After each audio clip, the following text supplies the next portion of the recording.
ఒంటి నిండా పావులు వేసుకోవడం అన్న మాటకు అసలు అర్థం వేరు. ఆయన మృత్యుంజయుడు. లోకంలో అందరూ మృత్యువుకి భయపడతారు. మృత్యువు పరమశివుడు ఒక్కడే.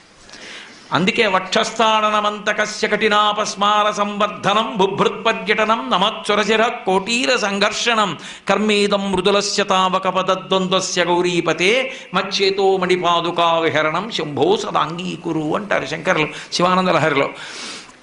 అటువంటి పరమశివుడు మృత్యువులకు మృత్యు అని చెప్పడం, కాలమునకు కాలమని చెప్పడం, పాములను మెడలో వేసుకోవడం.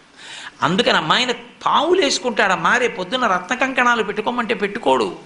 చందన గంధంబు జానడై పూయడు మద పంచ బాణ భస్మంబు. కానీ రేపు పొద్దున్న మీ నాన్నగారు అంగరాగాలు తెచ్చి, అంగరాగాలంటే ఏదో పౌడర్ డబ్బా తెచ్చి అక్కడ పెట్టి రాసుకోవాయి సువాసన వస్తుందంటే రాసుకోడు. గబగబా వెళ్ళి ఇంతకు ముందు తన 3వ కంటి మంటతో కాల్చేసిన మన్మధుడి భస్మ తీసి ఒంటికి రాసుకుంటాడు.